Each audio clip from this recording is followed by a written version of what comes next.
Hello dear friends, स्वागत है आप सभी का MRY स्टडी यूट्यूब चैनल पर। आज हम रेशियो एंड प्रोपोर्शन की क्लास स्टार्ट करने जा रहे हैं, जो आज की हमारी 4th क्लास है।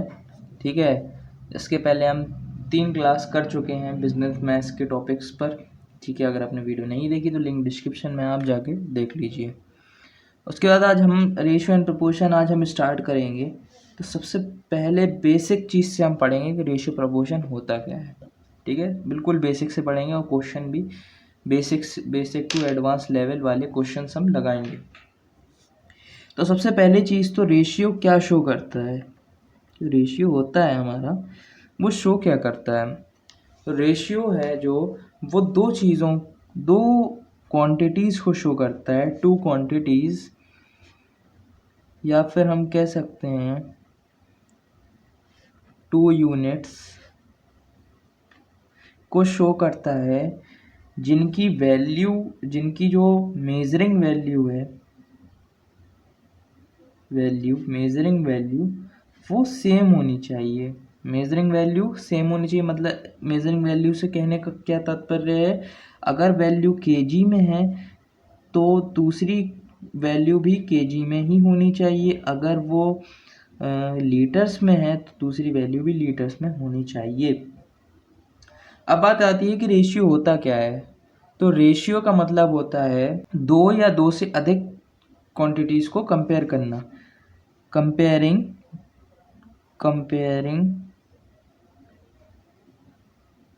टू और मोर क्वांटिटीज़। ठीक है, जो क्या हो, जिनकी मेजरिंग वैल्यू क्या हो, सेम हो, हम उसको बोलते हैं रेशियो। अब इसमें एग्जाम्पल ले लेते हैं। हम देखते हैं कि A/B। ठीक है, ये हमारे पास एग्जाम्पल है। इसमें क्या है कि एक वैल्यू है और B एक वैल्यू है। तो A/B जो है हमारी एक रेशियो में है, तो ये गलत होगा? बिल्कुल गलत नहीं होगा, क्योंकि यहाँ पर जो वैल्यू है, जो उनकी दोनों की यूनिट है, मेजरिंग यूनिट है, वो सेम है, तो हम दोनों को कंपेयर कर सकते हैं। ठीक है, बिल्कुल कर सकते हैं कंपेयर। अब इसमें देखने वाली बात ये है कि जो हमारा ए होता है, जो ऊपर वाले जो जिसको हम बोलते हैं न्यूमरेटर, इसको हम कहते हैं एंटीसीडेंट, और नीचे वाले को हम कहते हैं कॉन्सिक्वेंट। फिलहाल ये दोनों बातें तो सिर्फ याद करने वाली हैं, इससे इनके सवालों से कोई रिलेशन नहीं है। ठीक है, आपको बस जब हम फ्रैक्शन में करते हैं, किसी भी रेशियो को हम फ्रैक्शन में लिखते हैं, तो उसकी ऊपर वाली वैल्यू को एंटीसीडेंट और नीचे वाली वैल्यू को कॉन्सिक्वेंट बोलते हैं। अब प्रॉपर्टीज़ ऑफ रेशियो की बात करते हैं कि रेशियो की कुछ प्रॉपर्टीज़ होती हैं। ठीक है, रेशियो की क्या क्या प्रॉपर्टीज़ होती हैं वो हम पहले समझ लेते हैं। तो सबसे पहली यहाँ पर प्रॉपर्टीज़ की अगर हम बात करें, तो रेशियो कभी भी किसी दो क्वांटिटी का अगर दिया जाए, फॉर एग्जाम्पल A/B, दो क्वांटिटीज़ का हमारे पास रेशियो है, अगर जब तक इनमें कोई भी value multiply, for example x value है उसको मल्टीप्लाई करा जाए, डिवाइड करा जाए, प्लस करा जाए, माइनस करा जाए, तब तक उनकी वैल्यू सेम रहेगी, जब तक ये सारी चीज़ें नहीं की जाएं। इसके बाद दूसरी कंडीशन क्या है कि दो वैल्यू हैं A²/B², तो ये दो वैल्यू एक डुप्लीकेट रेशियो है। किसका? A/B का एक डुप्लीकेट रेशियो है। दूसरी बात A⁻Q B⁻Q, तो ये जो क्या है हमारे, ये है ट्रिप्लिकेट रेशियो। किसके? A/B के ट्रिप्लिकेट रेशियो हैं। क्वेश्चन में आ गया ट्रिप्लिकेट रेशियो बताइए इन दोनों का, तो आप बता सकते हैं। √A√B, ये दोनों क्या है? सब डुप्लीकेट रेशियो। किसके?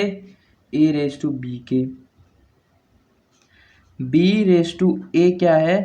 Inverse ratio of A raised to B. ये सारी कॉमन चीज़ें हैं, ये सारी बेसिक चीज़ें हैं जो आपको समझना ज़रूरी है। अगर आपको नहीं पता हो तो आपको बता रहा हूँ। अगर देखा जाए तो ए रेस टू बी और सी रेस टू डी अगर ये दोनों रेशियो में दिए हों, these are given in ratio, तो हमें क्या करना होता है कि ए अपॉन बी हम रेशियो में लिख लेंगे, फिर सी अपॉन डी को हम रेशियो में लिख लेंगे। अब ये रेशियो में है तो जब ये इक्वल में होगा, अगर हम देखें तो इक्वल में होगा तो सी हमारा नीचे हो जाएगा, इसका इन्वर्स हो जाएगा, तो ये कुछ इस तरीके से दिखेगा। फिर हमारा जो कंबाइंड रेशियो बनेगा वो बनेगा ए सी रेस टू बी डी। ठीक है, ये लास्ट थिंग थी। इसके बाद हम प्रपोर्शन की बात करते हैं। प्रपोर्शन, रेशियो की बात हम कर ली, प्रपोर्शन की बात करते हैं। ठीक है, तो प्रपोर्शन में हम क्या दिखाते हैं? प्रपोर्शन में हम दो रेशियो होते हैं, ठीक है, दो कोई से भी रेशियो, हम दोनों की इक्वलिटी को शो करते हैं। For example A raised to B is proportion to C raised to D. ये दो रेशियो हैं, हम इन दोनों की इक्वलिटी को शो करते हैं प्रपोर्शन के साइन से। ठीक है, अब अगर यहाँ पर बात आ जाए कि अगर इनको सॉल्व करना है, ऐसा कोई क्वेश्चन आ जाए और बोला जाए कि इसको आप क्या करिए, रेशियो में दिखाइए इस पूरे को, तो आप क्या करेंगे? सबसे पहली चीज़ तो आपको ये पता होनी चाहिए कि ये ए और ये डी, ये दोनों जो वैल्यू होती हैं ये कहलाती हैं एक्सट्रीम वैल्यू, और बी और सी जो है हमारी, ये दोनों वैल्यू कहलाती हैं हमारी कौन सी? Mean value. और दोनों का प्रोडक्ट भी होता है। अगर हम देखें तो बी ए इंटू डी, ठीक है, इक्वल्स बी इंटू सी, ये हमारा ऐसा होता है। इसको हम ऐसे लिखते हैं तो हमारा कुछ इस तरीके से बनता है। ठीक है, ये थी सारी कॉमन चीज़ें। अब हम कुछ क्वेश्चन सॉल्व करेंगे और क्वेश्चन सॉल्व करने के बाद देखेंगे क्या कहाँ कहाँ हमें प्रॉब्लम आ रही है। सबसे पहला क्वेश्चन है हमारे पास, if a upon b is equal to 3 upon 4, b upon c is equal to 5 upon 6, c upon d equal to 7 upon 8, then a raised to b raised to c raised to d बताना है हमें। तो यहाँ पर question में क्या है कि हमें इन सारी चीज़ों को पहले सॉल्व करना है। देखो यहाँ पर कॉमा लगा हुआ है, यहाँ पर भी कॉमा लगा हुआ है, ठीक है, तो मतलब हमारे पास इतना एरिया है सॉल्व करने के लिए सारे में। तो हम पहले क्या करेंगे, हम रखेंगे a upon B equal to 3 upon 4। अब इसमें क्या है कि हमें किसकी वैल्यू पता करनी है? सबसे पहले हम b की वैल्यू पता कर लेते हैं। तो b की वैल्यू क्या हो जाएगी हमारे पास? 4a अपॉन 3 होगी। ठीक है, कॉमन सी चीज़ है। इसके बाद हम इस वाले में आ जाते हैं। इस वाले में हम क्या करते हैं, हम c की वैल्यू पता कर लेते हैं। c की वैल्यू क्या हो जाएगी यहाँ पर? 6b अपॉन 5 हो गई। अब हमारे क्वेश्चन में दिया हुआ था जे वाला, तो हम b की वैल्यू यहाँ पे पुट कर सकते, बिल्कुल कर सकते। c equal to 6 upon 5 into 4a upon 3, ये हम कर देंगे जब, तो हमारे पास क्या आएगा?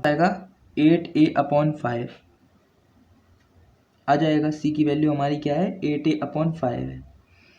ठीक है, अब हमसे बोला गया d की वैल्यू बताओ। d की वैल्यू हम कह सकते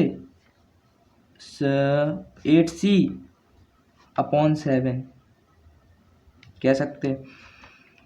c की वैल्यू हमने क्या निकाली थी? 8a अपॉन 5, तो फिर वही निकाल दो, 8 अपॉन 7 इंटू 8a अपॉन 5 कर देंगे हम। 8 8 ज़ा 64, 7 5 ज़ा 35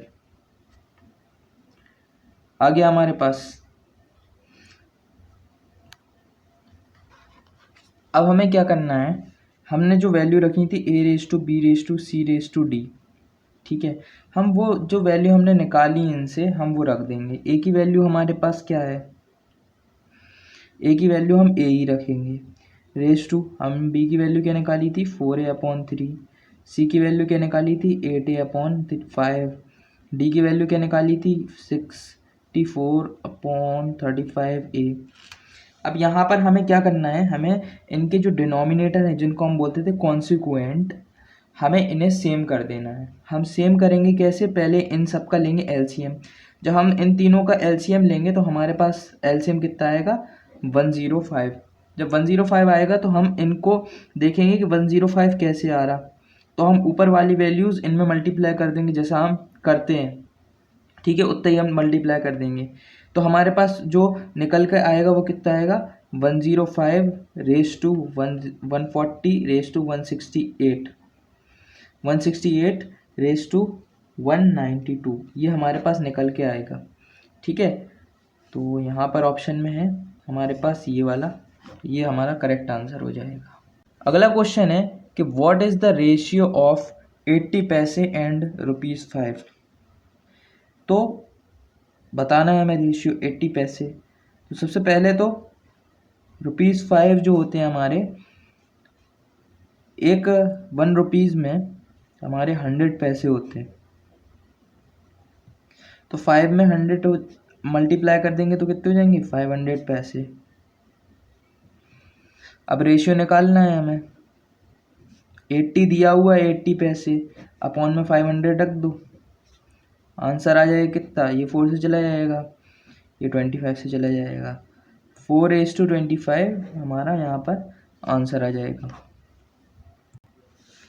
अगला क्वेश्चन है a car covers a distance of 44 kilometres using 2 whole 3/4 litres of petrol, what distance can the car cover using 1 litre of petrol.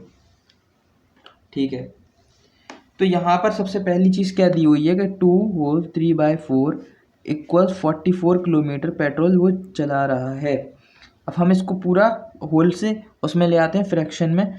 ठीक है, तो क्या हो जाएगा, ये 4 2 8 और 3 11/4 इक्वल टू 44, ये लीटर्स में है। ठीक है, यहाँ पर 1 लीटर की बात करी है, तो 1 लीटर की जब हम बात करते हैं तो 44, इसको हम डिवाइड में ले आएंगे यहाँ पर, तो जब डिवाइड में लाएंगे इधर तो 11 नीचे आ जाएगा, 4 ऊपर चला जाएगा, इसको हम इससे काटेंगे तो 4 आ जाएगा। तो 1 लीटर में वो 16 किलोमीटर ट्रेवल करेगा। ठीक है,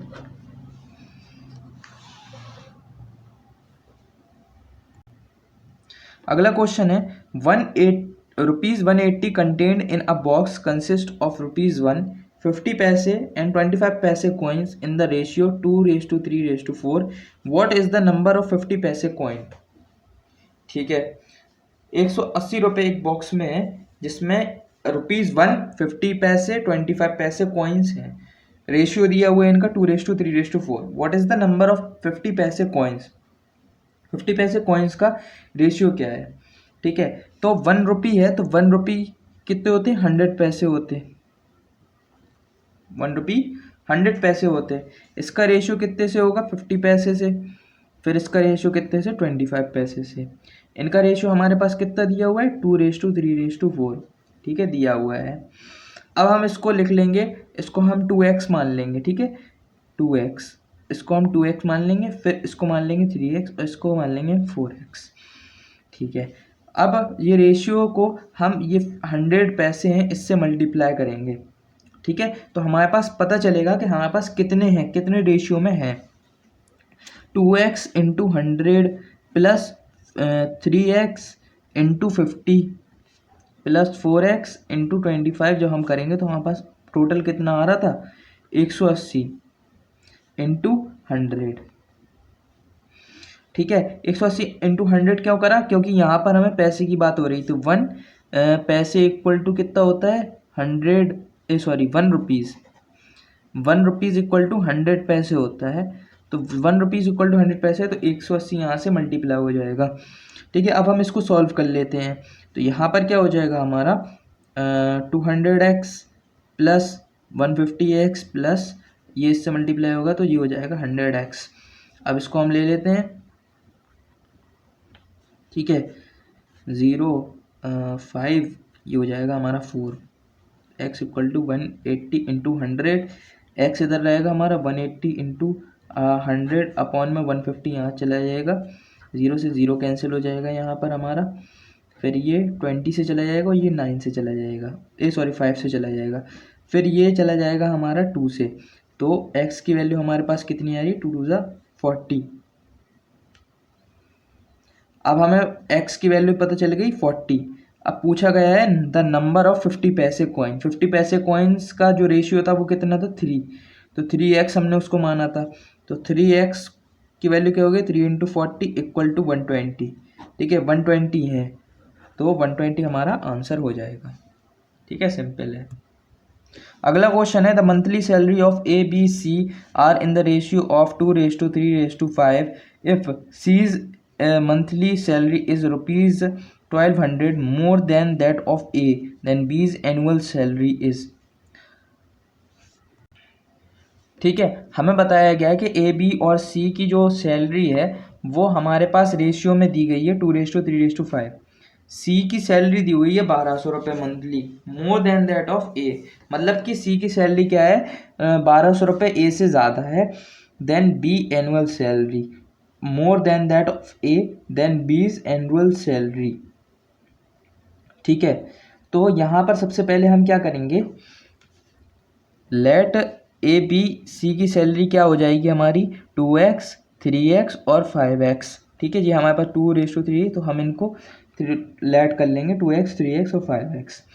अब हमारे पास क्या दिया था कि सी की सैलरी जो है हमारी, वो हमारी ए की सैलरी है उससे 1200 रुपये ज़्यादा है। ए की सैलरी हमारे पास कितनी है, 2x है। सी की सैलरी हमारी कितनी थी, 5x = 2x + 1200 रुपये। ठीक है, ये हमारे पास हो जाएगा। इसके बाद हमें क्या करना है, इसको हम सॉल्व कर लेते हैं, एक्स की वैल्यू निकालेंगे हम, तो ये कितना हो जाएगा, x = 400, ये इधर जाएगा तो 3x हो जाएगा, ये 1200 है तो 3 इससे डिवाइड होगा तो 40 हमारे पास x की वैल्यू, 400 हमारे पास x की वैल्यू आ जाएगी। इसके बाद एनुअल सैलरी निकालना है हमें। ठीक है, तो एनुअल सैलरी ऑफ बी की निकालना है, तो बी की हम निकाल लेंगे। बीज एनुअल सैलरी निकालना है तो निकाल लेंगे हम। क्या करना है, 3 × 400 करेंगे और फिर 12 से मल्टीप्लाई करेंगे, क्योंकि हमें 12 मंथ की निकालना है। इसके बाद कितना हो जाएगा, ये 12 हो जाएगा, ये 24,000 हमारा ऑप्शन में भी है। अगला क्वेश्चन है if 686 is divided into 4 parts in proportions 1/2, 2/3, 3/4, then the first part is। बोला गया है कि 686 जो है अगर हम उसको डिवाइड करते हैं 4 पार्ट में, और जो हमारे पास रेशियो दिया हुआ है इस प्रपोर्शन में, तो हमारा जो फर्स्ट पार्ट है वो क्या होगा। ठीक है, तो हमें यहाँ पर फर्स्ट पार्ट निकालना है ना, तो सबसे पहले तो हमें यहाँ पर जो जितनी ये दी गई हैं इनको हमें सही करना पड़ेगा। फॉर जैसे कि 1/2, 2/3, 3/4 ये दिया गया है ना हमारे पास, तो हमें इनकी वैल्यू को सेम करना पड़ेगा। सबसे पहले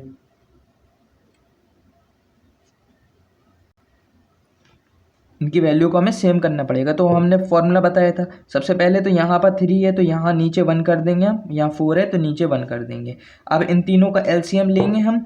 अब इन सब का एलसीएम ले लिया हमने, नीचे डिनोमिनेटर जिसको हम कॉन्सिक्वेंट बोलते हैं, कॉन्सिक्वेंट का हमने डिनोमिनेटर ले लिया, तो हमारे पास क्या बचा, 6 आया हमारा एलसीएम। एलसीएम हमारा कितना आया, 6 आया। अब 6 है तो यहाँ पर हम 3 से मल्टीप्लाई करेंगे और यहाँ 2 से मल्टीप्लाई करेंगे, यहाँ पर 6 से मल्टीप्लाई हो जाएगा, यहाँ पर 6 से मल्टीप्लाई हो जाएगा, तो कितना हो जाएगा, 3/4/18/24 ये हो जाएगा हमारा। अब पूछा गया है कि फर्स्ट वाले का पार्ट बताओ, तो फर्स्ट वाला हमारा 3 है, तो हमें क्या करना है कि हम इन सबको पहले प्लस कर लेते हैं। ठीक है, सबको प्लस कर लिया हमने, तो कितना आएगा हमारे पास, टोटल आया हमारे पास 49 टोटल आया। थर्ड वाले का निकालना है, मल्टीप्लाई करेंगे हम 686 से। ठीक है, ये इसकी ट्रिक है ऐसी निकालने की। ठीक है, अब हमें इसको सॉल्व कर लेते हैं। हम देखेंगे कौन सी टेबल से जा रहा है। ये 7 से जाएगा, 7 से काटते हैं इसको, 7 9 से देखते हैं, 7 9 63 और फिर 7 8 से चला जाएगा। ठीक है, 7 8 56 से ये चला जाएगा, इसके वजह 7 से चला जाएगा। अब ये इससे जा रहा है, 7 वन 7,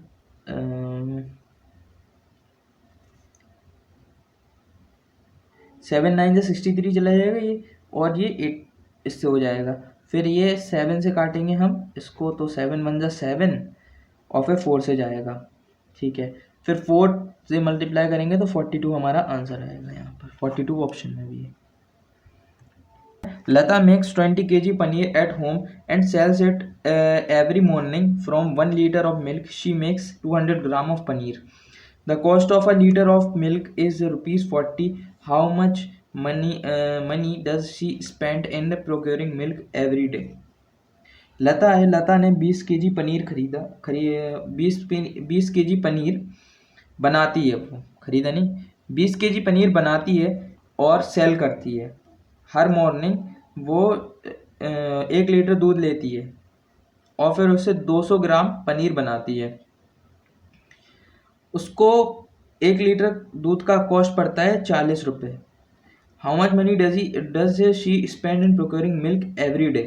पूरे दिन वो कितना मिल्क यूज़ करती है, कितने रुपए का मिल्क यूज़ कर लेती है, जिस 20 किलो उसको पनीर बन जाती है उसकी। तो सबसे पहले इधर पे चीज़ यहाँ पर देखना पड़ेगी हमें कि 1 लीटर ऑफ मिल्क हमारा 200 ग्राम बना रहा है, 200 ग्राम हम पनीर बना रहा है। 200 ग्राम का मतलब है हमारा कि अगर हम इसको देखें 1000 से अगर डिवाइड करेंगे तो 2/10 kgs, 2/10 kgs हमारा 1 लीटर दूध बना रहा है। और बनाना कितना है, 20 kg बनाना है, तो इसमें से इतना तो बन गया, बाकी का और बनाना है, ऑन मल्टीप्लाई। तो हम क्या करेंगे, ये हमारा है 1 लीटर और 2/10 है। इसमें हम क्या करेंगे कि हम इसको 100 से मल्टीप्लाई करेंगे,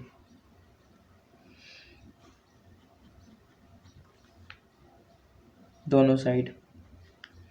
जब हम इसको बोथ साइड 100 से मल्टीप्लाई करेंगे तो यहाँ पर हमारा 100 लीटर इक्वल टू 20 kgs आ जाएगा, है ना। अगर हम इसको 100 से मल्टीप्लाई, कोई गलत चीज़ करी नहीं की, 100 से हम इसको मल्टीप्लाई करेंगे दोनों साइड, तो हमारा 100 लीटर इक्वल टू 20 kgs आ जाएगा। अब यहाँ पर बोला गया है कि उसने मिल्क कितना स्पेंड करा पूरे दिन में, तो 100 इंटू 40, 1 किलो की, 1 लीटर की जो वैल्यू है वो है 40 रुपये। तो अगर उसने 100 लीटर यूज़ करा तो उसकी हो जाएगी 100 इंटू 40, 100 इंटू 40 हो जाएगी। तो जब हम उसको इससे मल्टीप्लाई करेंगे तो हमारे पास आंसर आएगा रुपीस इतना। तो 20 kg दूध के लिए, 20 kg पनीर के लिए उसको इतना रुपए का दूध खरीदना पड़ेगा, ठीक है। अगला क्वेश्चन है, द सैलरी ऑफ चरण and Rajat are in the ratio 5:4. If the salary of each increases by rupees 3000, then the new ratio becomes 6:5. What is the चरण सैलरी? चरण और रजत हैं दो लोग, उनकी सैलरी 5:4 है, 5:4 है। If the salary of each increases by 3000, then the new ratio becomes 6:5. What is the चरण सैलरी? ठीक है, यहाँ पर उनकी इंक्रीज हुई 3000 रुपीज़, तो उनकी 6:5 का रेशियो उनका बन गया, न्यू रेशियो। तो पहले रेशियो क्या था, 5:4, तो हम क्या कह सकते हैं, 5x और 4x पहले सैलरी थी उनकी, ठीक है। अब 5x प्लस 3000 रेशियो में 4x प्लस 3000, ये उनकी बन गई। उनका नया रेशियो क्या निकला, 6/5, ठीक है। कुछ गलत है इसमें, कुछ गलत नहीं है, सब सही है, हम बिल्कुल सही जा रहे हैं। अब हम इसको क्या करना है, अब हमें बस इसको सॉल्व कर देना है। तो हम क्या करेंगे, इसको हम क्रॉस मल्टीप्लिकेशन करेंगे, तो ये हो जाएगा हमारा 25x plus 15 thousand equal to यहाँ पे जाएगा तो 24x प्लस 18,000। अब हम लाइक लाइक टर्म्स ले लेंगे एक साथ, तो ये हो जाएगा x इक्वल टू हमारा 3000। x की वैल्यू हमारे पास 3000 आ गई। चरण की सैलरी निकालना है हमें। चरण की सैलरी कितनी 5, चरण की सैलरी कितनी हो गई बाद में 6x हो गई।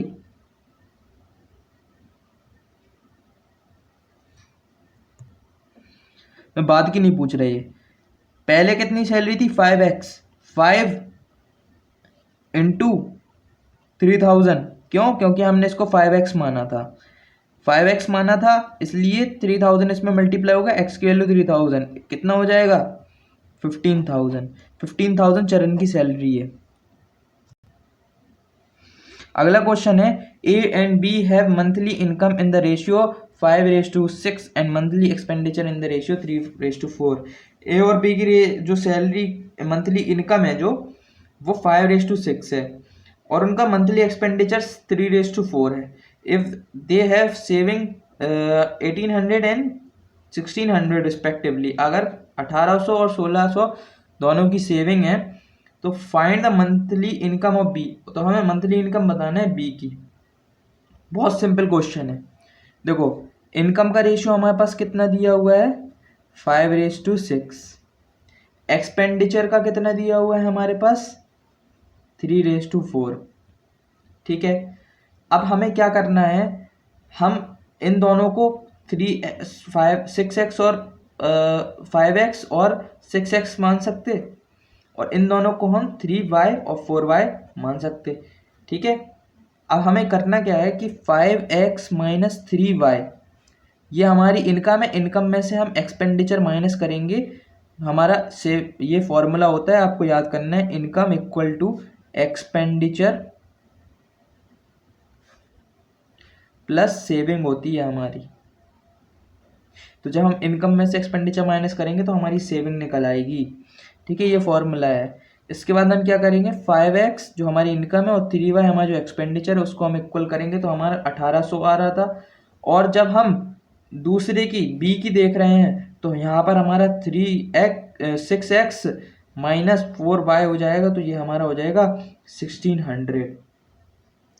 यहाँ पर हमें किसकी वैल्यू निकालनी है, हमें x की वैल्यू निकालनी है क्योंकि हमें इनकम पता करनी है, तो हम x की वैल्यू निकाल लेंगे। ठीक है, देखिए सबसे पहली चीज़ तो हम इन वैल्यूज़ को सॉल्व कर लेंगे, इन दोनों इक्वेशंस को हम सॉल्व कर लेंगे जब, तो यहाँ पर हमारे पास क्या आएगा, जब हम इन दोनों इक्वेशंस को सॉल्व कर लेंगे तो हमारे पास x की वैल्यू कितनी आएगी, हमारे पास x की वैल्यू आएगी 1200। हमें निकालना है a की हमने 5x ली थी, 5 इंटू 1200 हम कर देंगे, यहाँ पर कितना आ जाएगा 6,000 आ जाएगा। अब यहीं से हम क्या बोलते हैं बी की निकाल लेंगे। बी की हमारे पास कितनी दी हुई है 6 इंटू 12, तो ये हमारे पास कितनी आ जाएगी यहाँ पर 72,000 हो गई। ए की हो गई, बी की पूछी गई है 7,000, यहाँ पर आंसर हो जाएगा। ये रहा हमारा आज का last question. A jeweller makes a gold pendant, he uses 50 gram of copper for making the pieces. If the price of 1 kg of copper is इतना, what is the cost of copper used in the jewellery. एक jeweller है, उसने pendant बनाया gold का, उसमें उसने 50 ग्राम का copper use करा। ठीक है, यूज़ करा उसने, तो अगर 1 kg कॉपर की वैल्यू इतनी है तो हमें बताना है कि कितना कॉपर उसने यूज़ करा ज्वेलरी बनाने में। बहुत सिंपल क्वेश्चन है यार, बेसिक है बिल्कुल। Cost of 1 kg jewellery, 1 kg copper कितना होगा हमारे पास ₹420 है कि नहीं। 1 kg का 420 है तो 1 ग्राम का कितना हो जाएगा, 1 ग्राम बराबर कितना होता हमारा 1 gram is equal to 1 kilogram is equal to कितना होता हमारा 1000 ग्राम। ठीक है, 1 kilogram is equal to 1000 gram होता हमारा। और अगर हम देखें तो हमें कितने का निकालना है, 50 ग्राम का निकालना है। तो यहाँ पर 1 ग्राम की वैल्यू, 1 ग्राम की कीमत कितनी हो गई, 1 ग्राम की कीमत हो गई 1/1000 kg हो गई हमारी, 1/1000 kg हो गई। अब हमें पता करनी है कि अब हमें यहाँ पर दी हुई है 420, तो हम क्या करेंगे,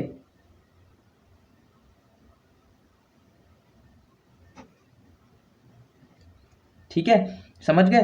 1 ग्राम की यहाँ पर हमारी कीमत कितनी हो गई, 420 हो गई, 420 लिखना है हमें यहाँ पर, 420 हो गई हमारी। और हमें अब क्या करना है, अब हमें 50 ग्राम का बताना है। 50 ग्राम का जो हमें बताएंगे यहाँ पर, तो हमारे पास 50 यहाँ से मल्टीप्लाई हो जाएगा, 0 से 0 कैंसिल हो, 0 से 0 कैंसिल हो जाएगी, यहाँ से हमारा 2 जाएगा, यहाँ से हमारा कितना आ जाएगा, 21 आ जाएगा। तो हमारी 50 ग्राम की वैल्यू कितनी है, 21 है, 21 यहाँ पर हमारा आंसर हो जाएगा। ठीक है, ये थे हमारे कुछ रेशियो प्रपोर्शन के क्वेश्चंस, और इस तरीके से क्वेश्चन पूछे जाते हैं, ठीक है, एग्जाम्स में।